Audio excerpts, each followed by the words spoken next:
घर में रखते ही खुशहाली बरसने लगती है, सारी इच्छा आपकी पूर्ण हो जाएगी। इन मूर्तियों को अपने पूजा स्थान पर रखते हैं तो घर में खुशहाली हमेशा के लिए बनी रही है। धन की देवी माता लक्ष्मी का प्रतिमा या तस्वीर रख सकते हैं, और दूसरे है धन के देवता कुबेर की तस्वीर या प्रतिमा। आप इन्हें किसी भी शुभ तिथि पर स्थापित करें, अब शाम के समय स्थापित करें, ये ध्यान रखें। नियमित रूप से इनकी पूजा आप शुरू करें।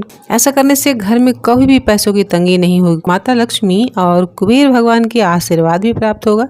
इंसान की सारी परेशानियां इससे दूर हो जाती है। घर में रहने वाले हर सदस्य की आय में बढ़ोतरी हो जाती है। सिर्फ एक बात का ध्यान हमेशा रखें कि साफ सफाई माता लक्ष्मी को बहुत पसंद है। अपने घर को, अपने दरवाजे को साफ सफाई बनाकर रखें। घर में स्थान भी व्यवस्थित हो, घर में और भी चीजें व्यवस्थित रखनी चाहिए। कपड़े इधर उधर नहीं फेंकनी चाहिए, क्योंकि उलझे हुए कपड़े रहते हैं तो वो भी, उससे भी लक्ष्मी नाराज होती है। आपको पाँव नहीं लगाना, झाड़ू पे पाँव नहीं लगाना, किसी के भी आपको अपमान नहीं करना है, चाहे छोटे हो या बड़े हो। इन सब चीजों, छोटी छोटी चीजें हैं, बिना पूजा के भी आपको घर में माता लक्ष्मी का वास होगा। इन सब चीजों को आप ध्यान अवश्य रखें। छोटे छोटे बात पे क्लेश ना करें। ये तो निश्चित है कि पुरुष को चुप कराने के बजाय खुद शांत रहकर अगर ठंडे दिमाग से थोड़ा झुक कर रहें और स्थितियों को संभालें, इससे ज़्यादा आपके लिए अच्छा रहेगा। जरूरतों को भी ख्याल रखना होता है औरतों को, जो आप पर निर्भर हैं, जैसे अब पति है, बड़े बुजुर्ग या फिर बीमार हैं, तो उन लोगों को तो आपको बहुत ही ज़्यादा ख्याल रखना चाहिए। ऐसे में आप उनके अनुसार आप अपनी स्थिति को संभालें, भी स्वस्थ रहें, अपने समय पे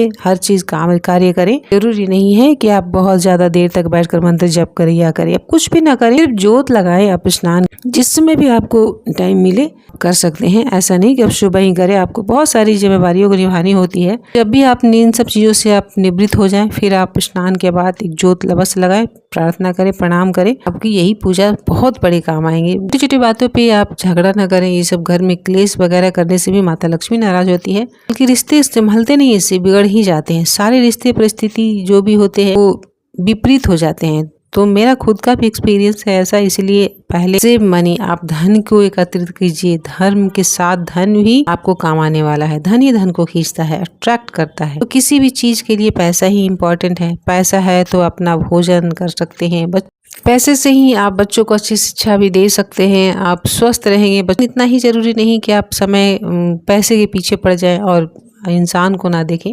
ये जरूरी है, पैसा तो जरूरी है।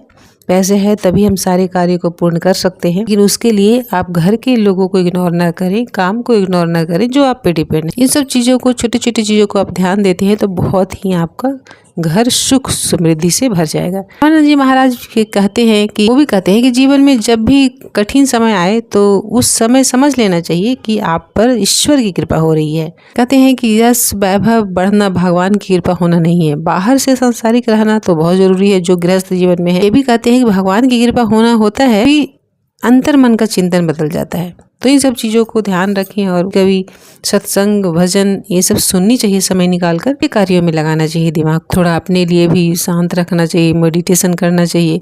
तो मेडिटेशन का समय इनसे अच्छा और कोई नहीं हो सकता। जैसे ब्रह्मानंद जी महाराज हैं, और भी अच्छे कोई साधु संत हैं, उनके प्रवचन को अवश्य 5 मिनट ही सुने, पर सुने अवश्य। मेडिटेशन से बढ़िया, इससे बढ़िया और कोई उपाय नहीं होते। सूर्य का दर्शन भी अवश्य करें अगर संभव हो तो।